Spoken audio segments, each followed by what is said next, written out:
Elena Volkov sat behind the wooden counter of the small magazine stand, her fingers moving methodically as she counted the morning delivery.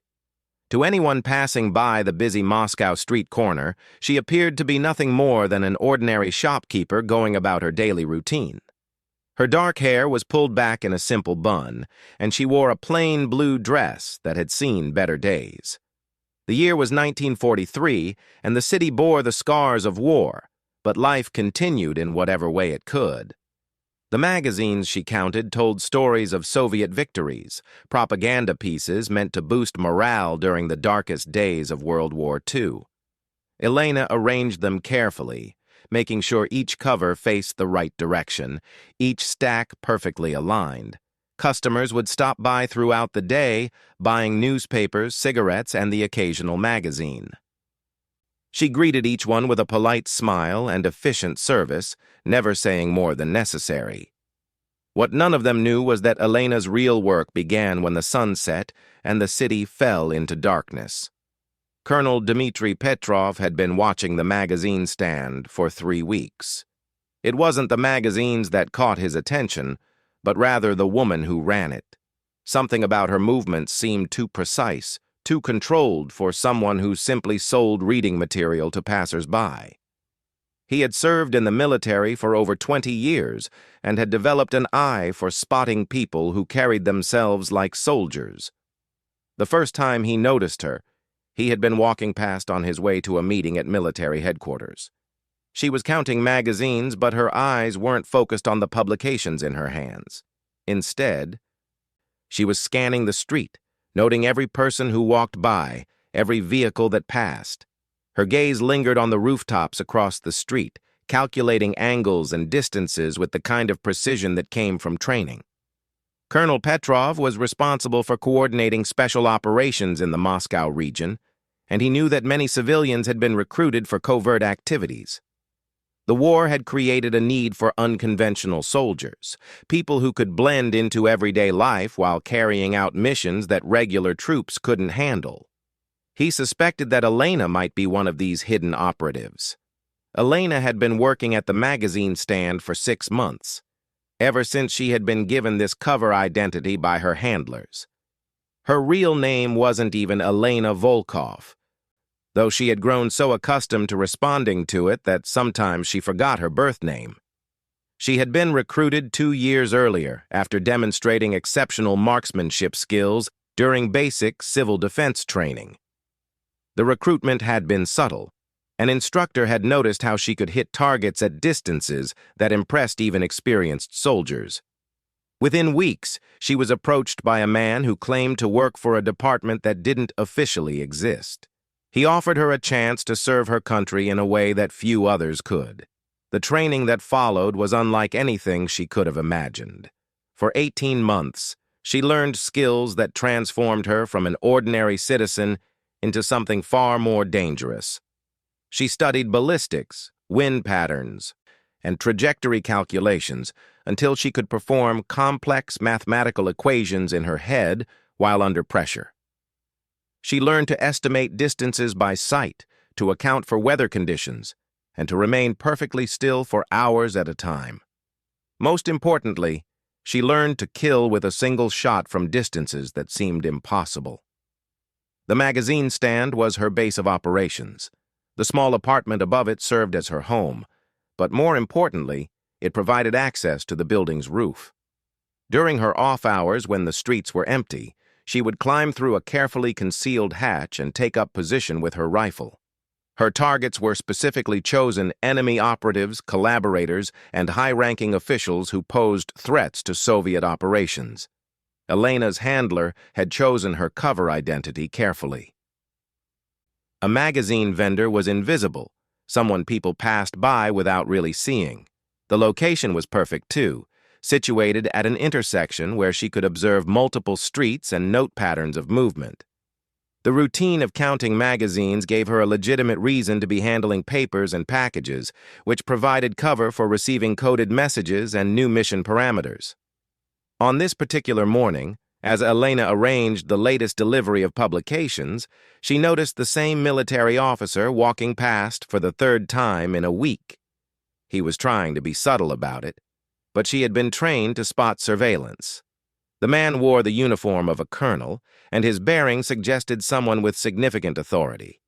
He would slow his pace as he passed her stand, sometimes stopping to buy a newspaper, always taking a moment longer than necessary to complete his purchase.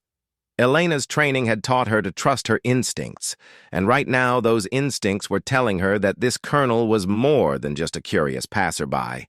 She made a mental note to vary her routine and perhaps take a different route to her evening positions. If someone was watching her, she needed to know why and how much they had discovered about her activities.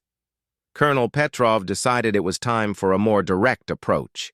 He had observed Elena long enough to be reasonably certain that she was involved in covert operations. Her movements were too disciplined, her awareness too acute for an ordinary civilian. He also noticed that she seemed to be evaluating him just as carefully as he was studying her, which suggested training in counter-surveillance techniques. The next morning, instead of simply walking past, he approached her stand and spent several minutes browsing the available magazines. Elena watched him carefully, noting the way he carried himself and the calluses on his hands that suggested familiarity with firearms. When he finally selected a magazine and approached the counter to pay, their eyes met for the first time. The brief moment of eye contact was enough to confirm what both of them suspected. Elena saw the calculating look of someone who had seen combat and recognized danger. Colonel Petrov saw the steady, unflinching gaze of someone who had learned to remain calm under pressure. Neither said anything beyond the necessary pleasantries of the transaction, but both understood that a game of cat and mouse had begun. Elena knew she would need to be extra careful now. If this colonel was investigating her, it could mean that her cover had been compromised. She would need to contact her handler and determine whether her mission should continue or whether she should disappear into another identity. The magazine stand had served her well, but no cover lasted forever, especially during wartime when paranoia ran high and everyone was watching everyone else. As Colonel Petrov walked away with his magazine, he was already planning his next move. He needed to determine whether Elena was working for Soviet intelligence or whether she might be an enemy operative. Either way, her skills were clearly being wasted behind a magazine counter. If she was one of theirs, he wanted her for his unit. If she was working for the enemy, he needed to neutralize the threat she represented. The war had created many secrets, and Moscow was full of people who were not what they seemed. Elena represented both the promise and the danger of this hidden world, where ordinary citizens carried out extraordinary missions while maintaining the facade of normal life. The magazine stand would continue to operate, customers would continue to buy their newspapers and cigarettes, and the war would continue to rage. But now two professionals were watching each other, each trying to determine the other's true nature and intentions. The game had begun in earnest, and Elena knew that her life as a simple magazine vendor was about to become much more complicated. 3 days after their first direct encounter, Elena received an urgent coded message hidden inside what appeared to be an ordinary advertisement for winter coats. The message instructed her to eliminate a high-priority target who would be attending a secret meeting at a building 6 blocks away. The mission was scheduled for that very evening, giving her little time to prepare or scout the location properly. Elena spent the afternoon studying maps and calculating angles from various possible shooting positions. The target building was a converted hotel that had been requisitioned by occupying forces, and intelligence suggested that several enemy commanders would be meeting there to plan operations against Soviet positions. Her job was to eliminate the senior officer leading the meeting, a man known for his tactical brilliance and ruthless efficiency. As evening approached, Elena closed her magazine stand and made her way through the darkening streets. She carried a small suitcase that appeared to contain personal belongings, but hidden beneath a false bottom was her disassembled rifle. The weapon was a custom-modified Mosin Nagant that had been specially prepared for her missions, with adjustments made to improve accuracy and reduce muzzle flash. Unknown to Elena, Colonel Petrov had been tracking her movements throughout the day. He had positioned himself in an apartment across the street from her magazine stand, using binoculars to observe her activities. When she left that evening with the suitcase, he followed at a distance, curious to see where her real work would take her. Elena made her way to an abandoned factory building that provided an elevated position overlooking the Target Hotel. She had scouted this location weeks earlier as part of her general preparation for operations in that district. The factory's upper floors had been damaged by bombing, but the structural supports remained sound enough to provide a stable shooting platform. Moving carefully through the darkened building, Elena climbed 4 flights of stairs to reach an optimal position. She found a window that had been partially blown out, providing a clear line of sight to the hotel while keeping her position concealed in shadow. The distance to the target building was approximately 400 meters, well within her capability, but challenging enough to require careful calculation of wind conditions and bullet drop. Colonel Petrov watched from street level as Elena entered the factory building. He waited several minutes before following, moving as quietly as possible to avoid detection. His military training served him well as he navigated the debris-filled corridors and began climbing the same staircase that Elena had used. He could hear faint sounds from above, confirming that she was indeed in the building. Elena spent 20 minutes assembling her rifle and preparing for the shot. She used a rangefinder to confirm the distance to the target building and made adjustments to her scope accordingly. The wind was minimal, which would simplify the calculation, but she still needed to account for the slight cross breeze that could affect bullet trajectory over such a distance. Through her scope, Elena could see into the well-lit conference room where the enemy meeting was taking place.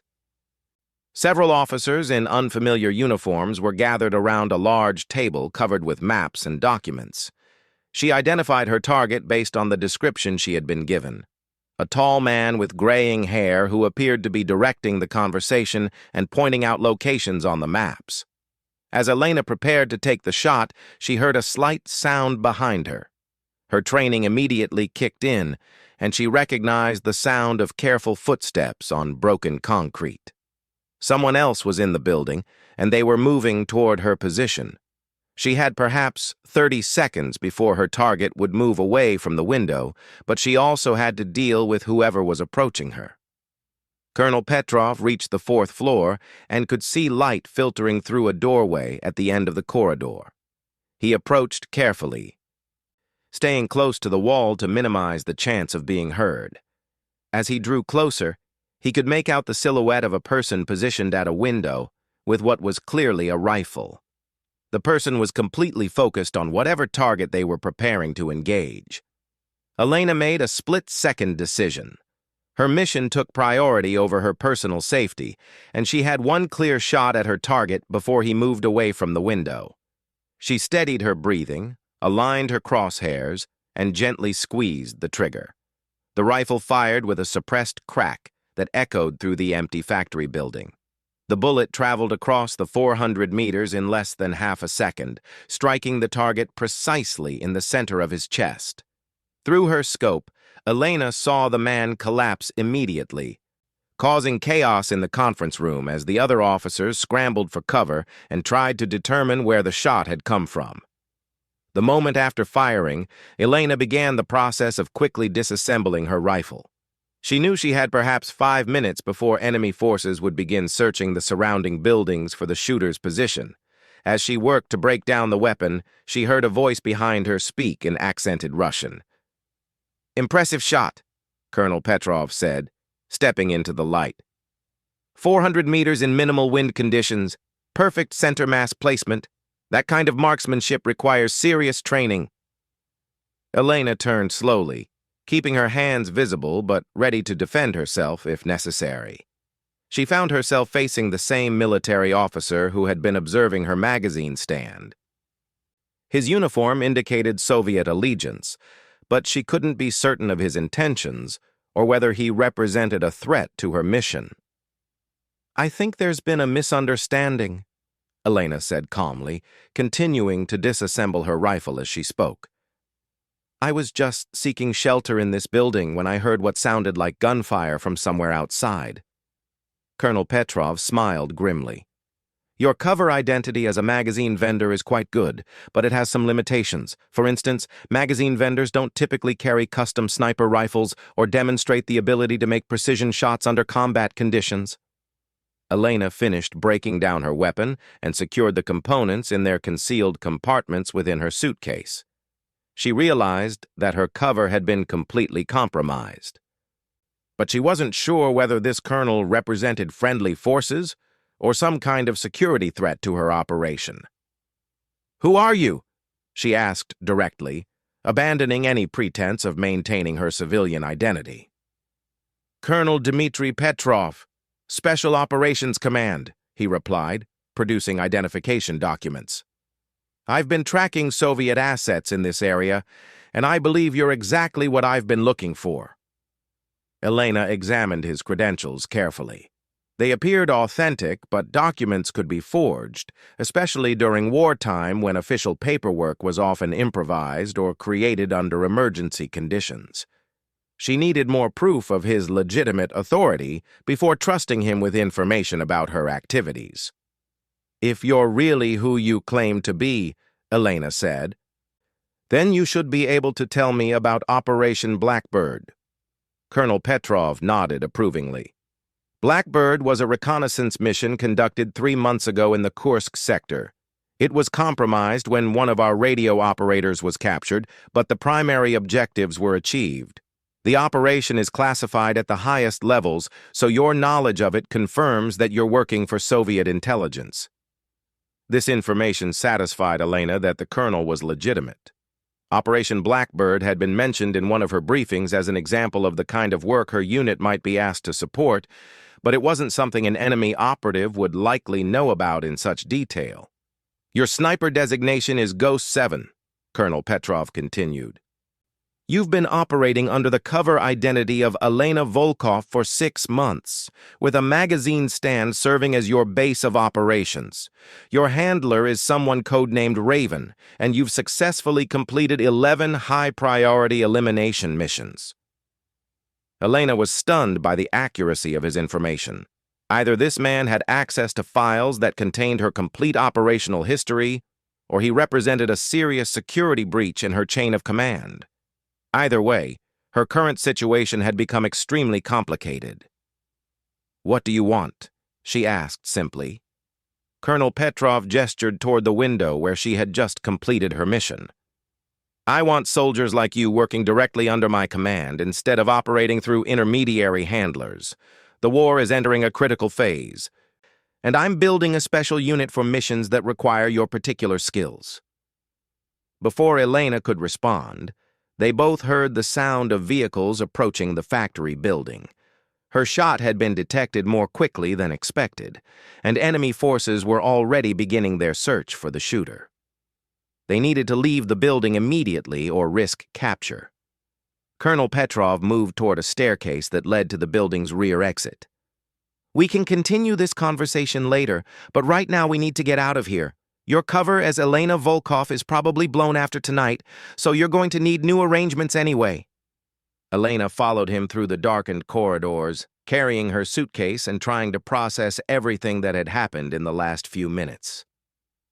Her carefully constructed life as a magazine vendor was indeed over, but this colonel might be offering her something even more challenging and important than her current assignments. 2 weeks later, Elena found herself in a military compound 50 kilometers outside Moscow, surrounded by soldiers whose skills matched or exceeded her own.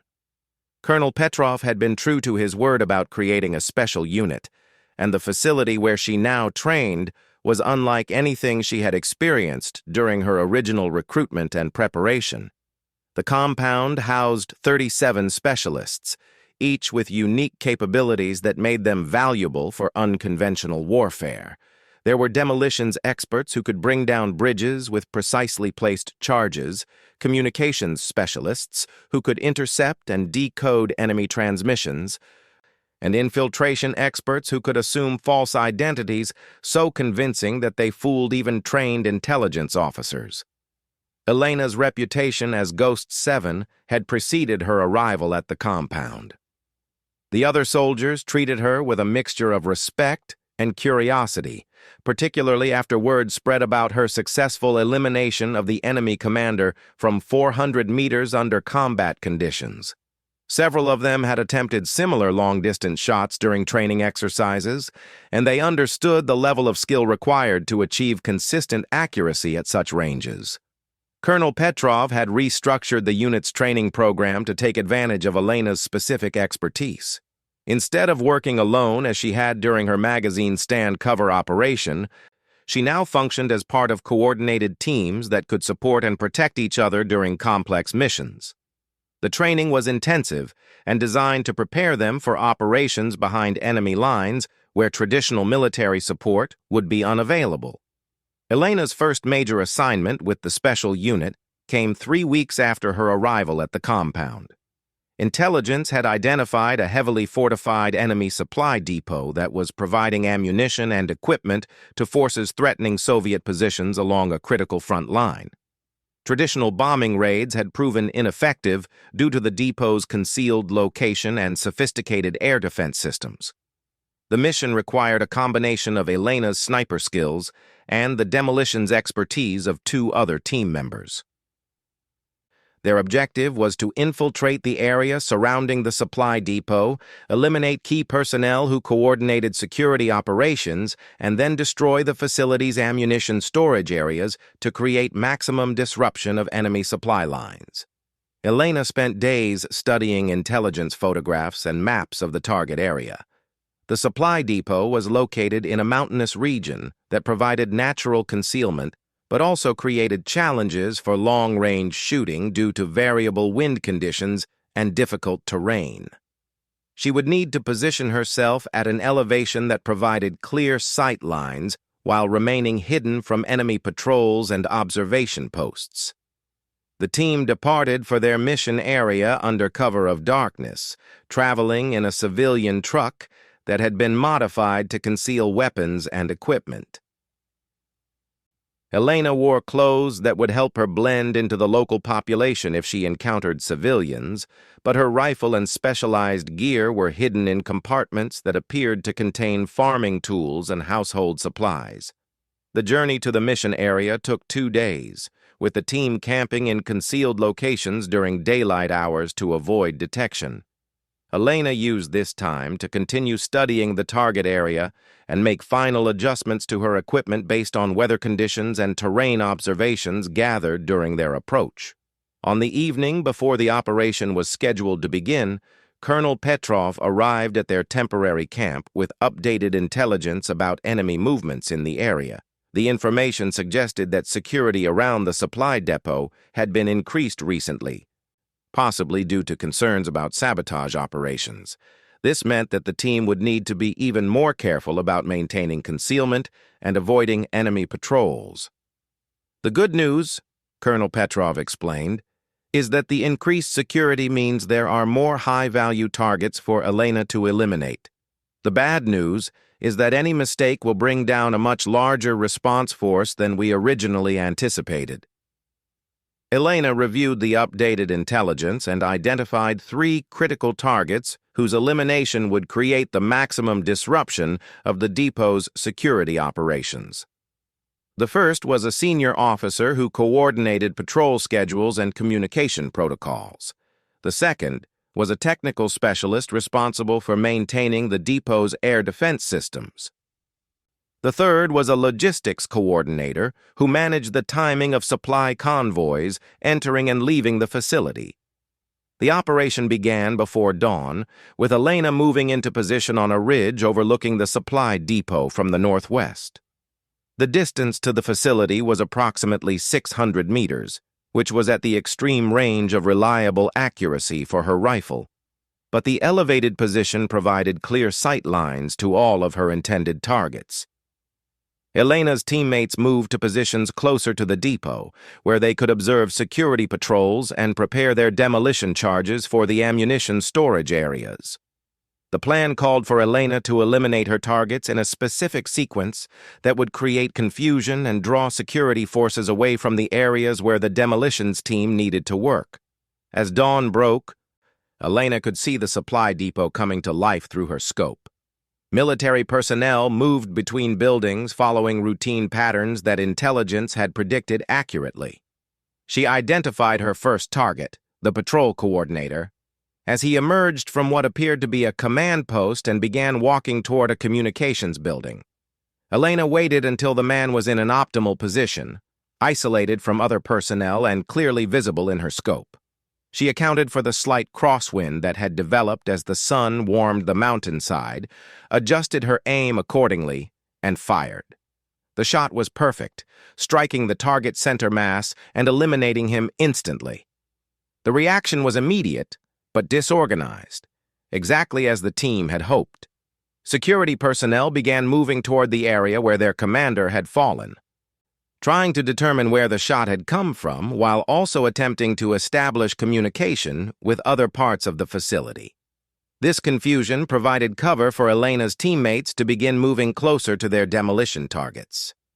Elena's second target appeared 15 minutes later, responding to radio calls about the first shooting. The technical specialist was accompanied by 2 other soldiers, but Elena waited until he separated from the group to examine some equipment near the depot's main entrance. Her second shot was equally precise, creating additional confusion and drawing more security forces away from the ammunition storage areas. The third elimination proved more challenging because the logistics coordinator had become aware that snipers were operating in the area and was taking precautions to avoid exposure. Elena waited patiently for over an hour before the man made a mistake, stepping into an open area while apparently believing he was concealed behind a building. Her final shot completed the sequence of eliminations and created the opportunity her teammates needed to complete their demolition work. The explosions that destroyed the ammunition storage areas could be heard for kilometers across the mountainous terrain. Secondary detonations continued for several minutes as stored ammunition cooked off in the intense fires, creating a spectacular display that confirmed the complete success of the mission. The supply depot was effectively eliminated as an operational facility, and enemy forces in the region would be severely hampered by the loss of their primary ammunition and equipment source. Elena and her teammates successfully extracted from the area without encountering significant enemy resistance. The confusion created by the sniper eliminations and subsequent explosions had disrupted enemy communication and coordination enough to allow the team to disappear into the mountainous terrain before an effective pursuit could be organized. Upon returning to their base compound, Elena received official recognition for her role in the mission's success. Colonel Petrov presented her with commendations that acknowledged both her technical skill as a marksman and her effectiveness as part of a coordinated special operations team. More importantly, she was informed that similar missions were being planned, and her unit would play a central role in operations designed to disrupt enemy capabilities behind their main battle lines. Elena's transformation from a hidden operative working alone to an integral member of an elite special forces unit represented both personal growth and tactical evolution. Her days of counting magazines while secretly serving as Ghost 7 had taught her patience, observation skills, and the ability to maintain cover under pressure. These abilities, combined with her exceptional marksmanship and the training she received as part of Colonel Petrov's unit, made her one of the most effective snipers operating in the Soviet Special Forces. The war would continue for many more months, and Elena would participate in numerous operations that pushed the boundaries of what small teams could accomplish behind enemy lines. Her reputation as both Ghost 7 and as a member of Colonel Petrov's elite unit would grow throughout the military intelligence community, inspiring other female operatives and demonstrating that exceptional skill and dedication could overcome traditional limitations and expectations. The magazine stand where Elena had once counted publications while secretly preparing for her missions remained empty for several weeks after her departure. Eventually, Another operative took over the cover identity and continued the work of serving customers while gathering intelligence and maintaining surveillance over the busy Moscow street corner. The war had created many such stories of hidden identity and secret service, but few involved individuals who had transitioned from solitary operations to leadership roles in elite special forces units. Elena's story represented the evolution of unconventional warfare during the most challenging period of the 20th century, when ordinary citizens became extraordinary soldiers and the line between civilian and military service disappeared entirely. Her skills as Ghost 7 had been discovered not by enemies seeking to expose her, but by allies who recognized her potential and offered her opportunities to serve her country in ways that matched her exceptional abilities.